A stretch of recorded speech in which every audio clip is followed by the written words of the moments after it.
This week on A&N, the Adventist Development and Relief Agency is working to provide relief to those suffering from COVID-19 in India. Waldfriede Hospital is named one of the top hospitals in Germany and the world. And Adventists in Brazil find a unique way to highlight the Sabbath school lesson. These stories and more coming up.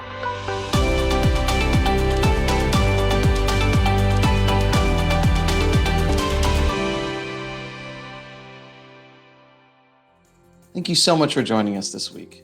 First in the news, the Adventist Development and Relief Agency is scaling up emergency operations in India to save thousands of lives in COVID-19 affected communities. The country is struggling under an unprecedented second outbreak of COVID-19 with more than 400,000 new coronavirus cases daily, according to the World Health Organization. Over 222,000 people have died in India since the beginning of this year. Those numbers are expected to rise.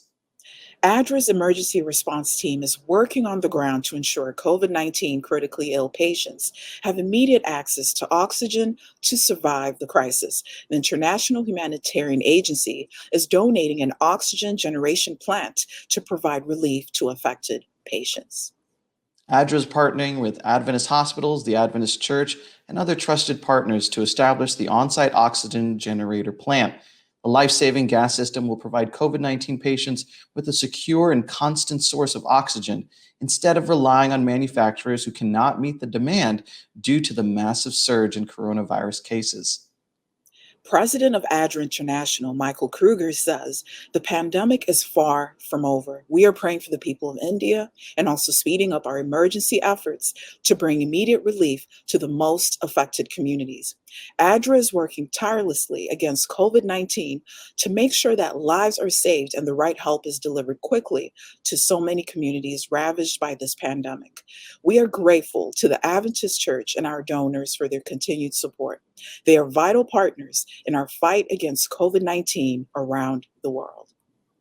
Adra is also working with the region's health department to help set up and monitor COVID-19 vaccine camps, and is teaming up with mental health facilities to offer psychosocial support through counseling and community awareness programs. Additionally, Adra is delivering critical PPE to frontline healthcare workers in hospitals in the country. Emergency Response Program Manager for Adra International in Asia Pacific, Elizabeth Tomenko, will join us later in the program to talk more about Adra's relief efforts in India. Waldfriede Hospital, a facility of the Seventh-day Adventist Church in Berlin-Zehlendorf, has again been named one of the best hospitals in Germany this year. In another study involving 2,000 hospitals worldwide, Waldfriede also scored well. In 2020, Waldfriede Hospital was honored in the study Germany's Best Hospitals, commissioned by the F.A.Z. Institute and ranked among the best in Germany in its category of hospitals with 150 to 300 beds. Much nicer was the news that Waldfriede will not only be among the best in Germany in 2021, but among the best hospitals worldwide. The American magazine Newsweek and the renowned German online portal for statistics, Statista, have jointly determined the best hospitals worldwide for the third time. The study was conducted in 25 countries around the world. In the end, a list of the world's best hospitals and clinics was compiled.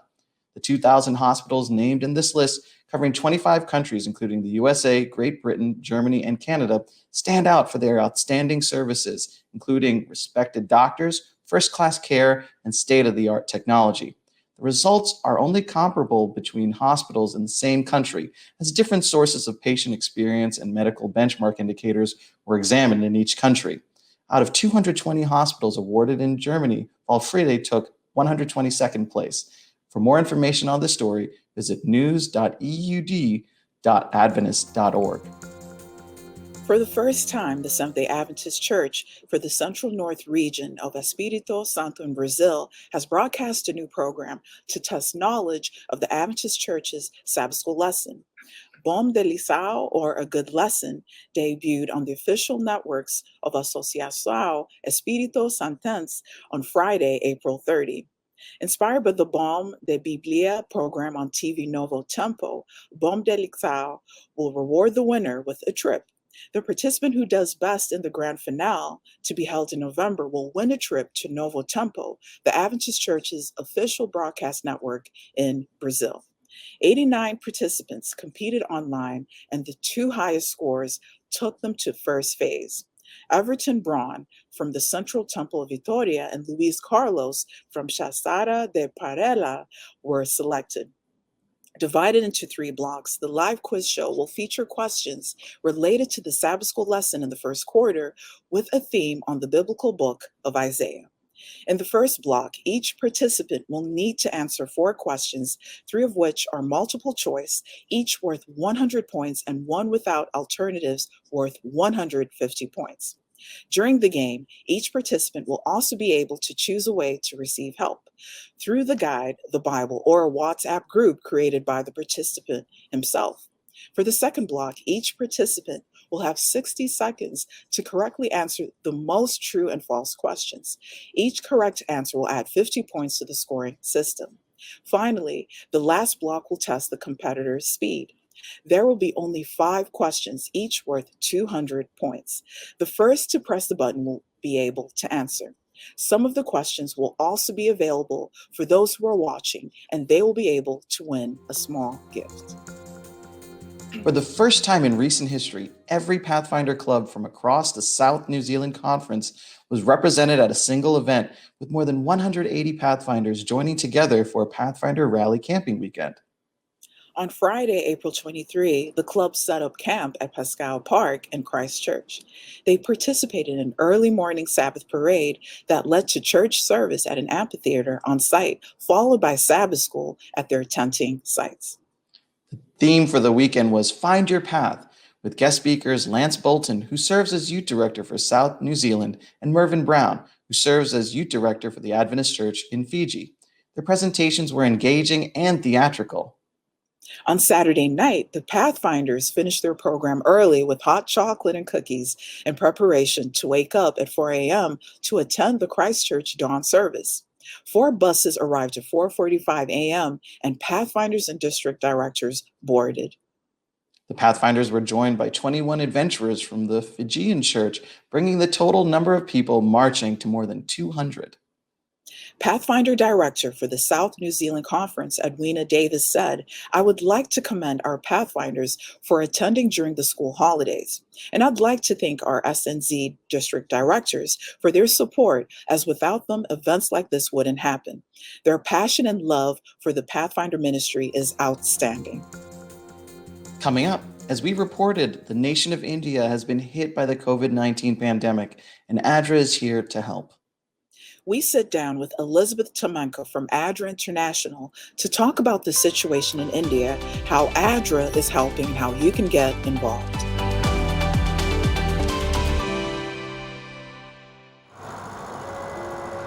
When I first felt called to be a minister, I didn't want to be a typical pastor with a suit and a tie. One of the things I appreciated most about Christ was his ability to defy convention. Once, when I moved away from a place where I was pastoring, one of my friends said, "We're going to miss you. You're so unusual." I take that as a compliment. I'm someone who likes a challenge. I love to test my limits. I've been running for more than 35 years, most days of the week. I love to run, especially in nature. It's time alone with God where I can recharge. I run first thing in the morning so I can prepare emotionally and spiritually for whatever I might experience that day. I find my greatest fulfillment in relating to people who aren't Adventist or even Christian. We have to meet people where they are. That's what Jesus did, and it's still our responsibility today. I have friends who are Christians and atheists, gay and straight, old and young, of all races and ethnicities. I'm a biker, a runner, and a pastor. I'm extremely blessed. My name is Stephen Chavez, and this is my whole life.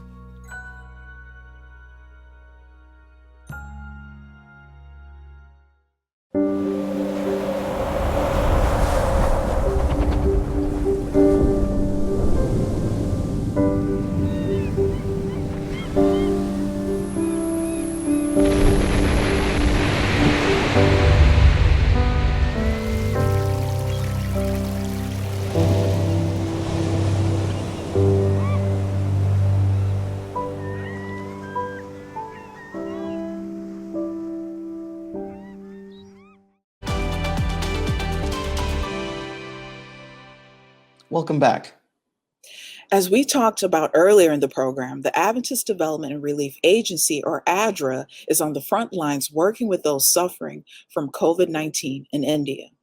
Recent reports are saying 120 people are dying every hour due to the pandemic in the country. Country Director for Adra India, Weston Davis, says the situation in India is grim. Hospitals are running out of equipment to keep people alive, such as oxygen cylinders. The healthcare system is stretched to the breaking point, and people are dying because they can't find a hospital bed and oxygen. It's absolutely terrible. The country needs immediate help, and it is our duty to do everything we can to help the people in need and save lives. As we reported, ADRA is helping provide an oxygen generation plant and working to provide relief throughout the country. We sat down with Emergency Response Program Manager for Adra International and Asia Pacific, Elizabeth Tomenko, to find out more about what Adra is doing to help fight COVID-19 in India and how we can get involved. Hi, Elizabeth. Thank you so much for joining us today. It's great to have you here. Thanks for having me. So Elizabeth, you are the Emergency Response Program Manager for Asia Pacific for ADRA. And I first want to ask you, I want to talk to you a lot today about India and what's going on in India and ADRA's response there. But first, I know May 8th is your DFRO offering for ADRA. And could you tell us what DFRO is and then sort of what the offering will be going to this year? Yeah, DFRO stands for the Disaster and Famine Relief Offering, which is an annual offering that happens once per year around the world, and the funds all go towards disaster and famine relief activities throughout the next year. So this offering will be on May the 8th. Anybody who wants to contribute to this offering can do so at adra.org or through your local church. Great. So people should be looking out for that this coming Sabbath. My next question, we're hearing on the news and we're seeing everywhere there is a crisis about COVID-19 right now in India. It's something that if you're not watching the news, it's dominating the news, unfortunately. Can you tell us a little bit about the situation in India right now? Yeah, the situation in India is really dire at the moment. The number of cases has spiked dramatically. It's completely overwhelmed the health systems and the medical infrastructure just to be able to care for the number of people who are affected and quite severely affected. So they're not able to recover at home. They need oxygen and medical attention and medicines, and so many people are not able to get access to that. I was just speaking with the country director for Adra India earlier today, and he was sharing that virtually everyone in India, at least that he's spoken to, knows someone that's died from COVID-19 recently. So it's affecting everybody very close to home, and it's completely overwhelmed the systems there. Right. It's hard to even give numbers to the amount of cases because they're rising so quickly, unfortunately. Mm-hmm. So we are blessed because we have ADRA, the Adventist Development and Relief Agency, who is the humanitarian arm of the Seventh-day Adventist Church. And you guys are doing amazing work in India right now. Can you tell me a little bit about what ADRA is doing in India? So one of the critical needs at the moment is for oxygen and medical supplies to be able to assist people with COVID-19 who need that medical support. So right now, ADRA is prioritizing procuring some oxygen generating equipment for hospitals and other health facilities to use. And this will include an oxygen generation plant, which is a large piece of equipment, a large and expensive piece of equipment, but that is installed in a hospital or facility and lets them produce their own oxygen on site. It collects it from the air around us and can refill oxygen canisters, so they don't have to rely on an external source to bring in oxygen, which is in very high demand at the moment. We're also looking at oxygen concentrators, ventilators, monitors, some other equipment that's needed for health facilities. That's amazing. That's awesome. So right now, I know that ADRA is working on a campaign where if somebody in the local church, they donate $1, then ADRA will match them $3. Is that the best way that because I mean, right now it just feels like when I'm watching the news, it's just, you feel so helpless. Like you want to do something to help and there's nothing you can do it doesn't feel like there's anything to do. Is that the best way right now to help Adra with your relief efforts? That is absolutely the best way. Anyone who would like to support can visit adra.org and can donate there. And like you said, every dollar will be tripled. So every dollar someone donates will become $3, every $10 will become $30, and so on. And with that, those funds combined, we're able to procure and ship and install this equipment, this life-saving equipment that's desperately needed right now. That's awesome. And also just to keep the efforts in India in your prayers, because man, prayers are needed. So if somebody wants to go and donate, or if you want more information about what Adra is doing, where can they reach you? So adra.org is our website, adra.org.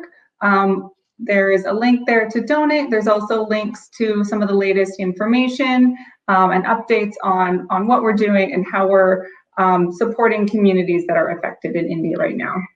That's great. And also, I saw today that Adra did a Facebook Live, so make sure that you're following Adra on their Facebook page as well. And so, Elizabeth, thank you so much. I know you're really busy, but thank you so much for joining us today. And we'll be keeping Adra and India in our prayers this week, especially. Thank you so much. And like Elizabeth said, every dollar counts. And right now, Adra International is matching your dollar 3 to 1. That means if you donate $10 to Adra, it becomes $30 to provide relief. You can go to adra.org to find out more about how to help with relief efforts in India, or you can visit Adra's Facebook page at facebook.com/joinadra for more stories and interviews. Coming up, David Trim is here with This Week in Adventist History. But up next, Adventist Mission shares the story of a church planner in the Philippines. Hi, VL. How are you? Are you okay? Dear VL, I can't even remember how long we've been staying at home now because of this virus. For now, it's just nice to hear your voice and see your face. Nothing beats playing outside in the dirt, though. Which reminds me, are your hands clean? Yes! Mommy and Daddy says not a lot of kids get COVID-19, but it's always nice to be extra safe. We should wash our hands before picking our nose.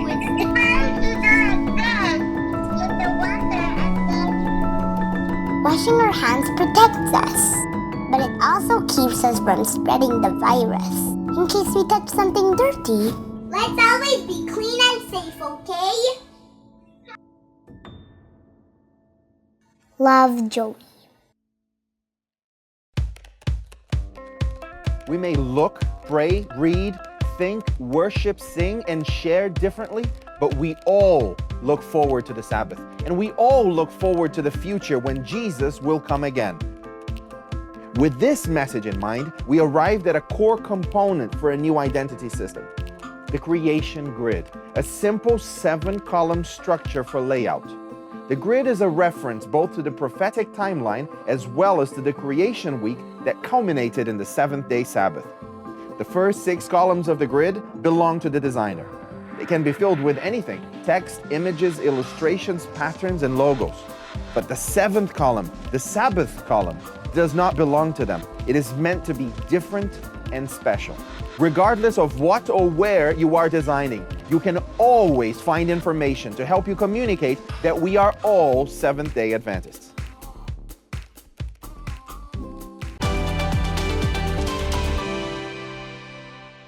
Welcome back. CAFE stands for community, authenticity, friendship, and experience. It's a small group idea. Church planter Raylord Reyes was looking for new ways to connect with his community. CAFE was the result. Adventist Mission has more.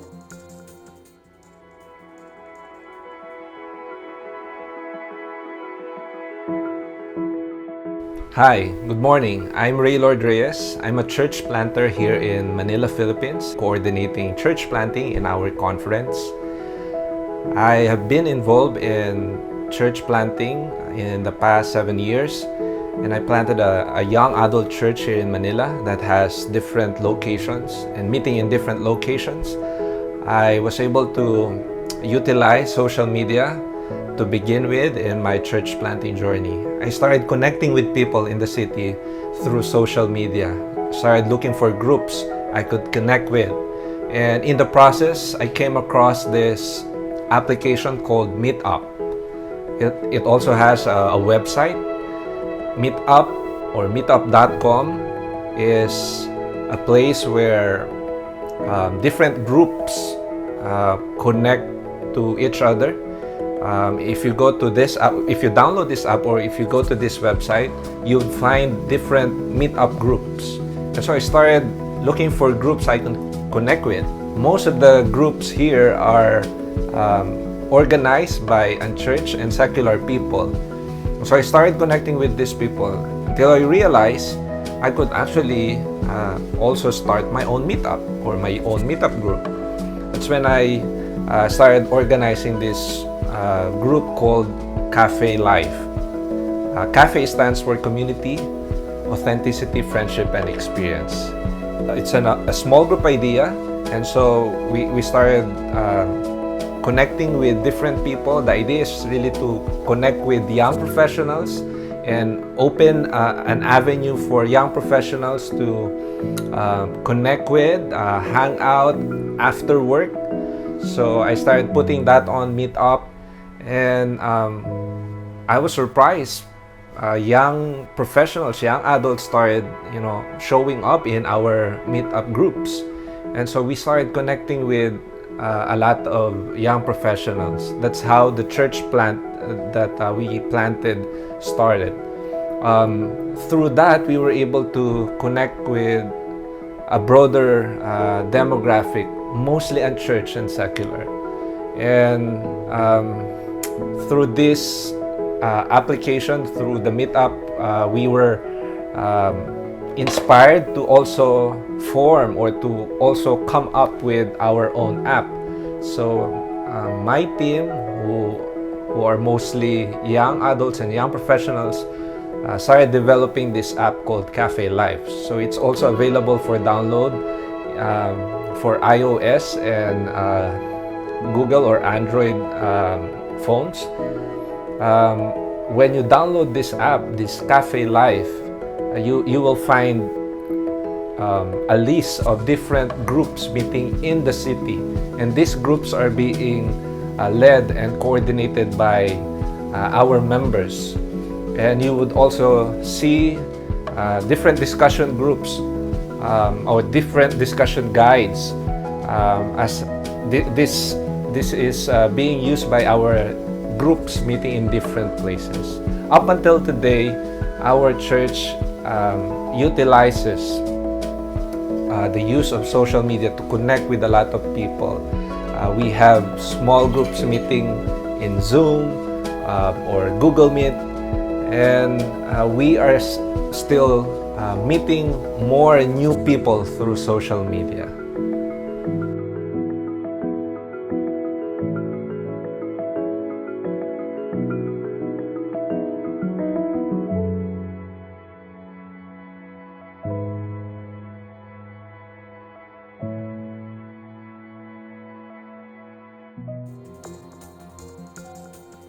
Watch this and other mission stories online by visiting AdventistMission.org, then click on videos at the top. And finally, for today's episode, let's turn to David Trim for a look at Adventist history. This week, we hear about Adventist medical work in Thailand and the beginnings of Loma Linda University. This week in Adventist history, we focus on medical missionary work. On May 2, 1937, Bangkok Mission Clinic opened in Thailand's capital city. Under the leadership of an American missionary, Dr. Ralph Waddell, the original 12-bed clinic developed into a full hospital. Today known as Mission Hospital Bangkok, It is a 110-bed acute care hospital with a strong outpatient department that treats 165,000 patients each year. On May 5, 1919, Dr. Law Keem died in Nanning, China. Law Keem had been born in Guangdong province in the southeast of what was then the Chinese Empire in 1867. He went to the United States in 1882 as a teenager to study there, and while in the US he became a Seventh-day Adventist. He studied at Healdsburg College, the church's college on the US West Coast, and later went to medical school. In 1904 he married Edith Miller, a nurse, and in 1905 they became the fifth family of pastors or doctors sent by the Seventh-day Adventist Church as missionaries to China. Law Keem was ordained, the first Chinese man to become an ordained Adventist pastor, and you see him here in a photograph taken around this time. He and Edith were very successful over the next 14 years, opening clinics and chapels in several southern and southwestern provinces of China. Sadly, Law Keem died at his mission station at Nanning in Guangxi province, near the border with Vietnam, when he was only 52 years old. And for 5 days, 3 of them in this week, 111 years ago, May 6 to 10, 1910, a council of church leaders and physicians met at Loma Linda, California. They made important plans for the development of an embryonic Adventist institution, the College of Medical Evangelists. CME, as it was known for many years, is today's Loma Linda University, a title it adopted in 1961. And in those last 12 decades, thousands of Loma Linda graduates, doctors, nurses, and other graduates have staffed Adventist clinics and hospitals around the world. That was this week in Adventist history. Thanks for watching ANN. Join us next week for more news from the headquarters of the Seventh-day Adventist Church. Did you know the Adventist Church has a YouTube channel where you can watch ANN Video, ANN In Depth, and other amazing videos on prophecy, health, and Bible study? Just go to YouTube and search for The Adventist Church. Click the subscribe button to make sure you're caught up each week. And remember, leave a comment or a prayer request. We have people who are praying for you 24 hours a day, 7 days a week. Before we say goodbye, here's some good news from the book of Jeremiah, chapter 17, verses 9 and 10. The passage says, "The heart is deceitful above all things and beyond cure. Who can understand it? I, the Lord, search the heart and examine the mind to reward everyone according to their conduct, according to what their deeds deserve." That's our program for this week. And remember, you can always visit adventist.news for daily news and videos. Until next time, God bless. Take care.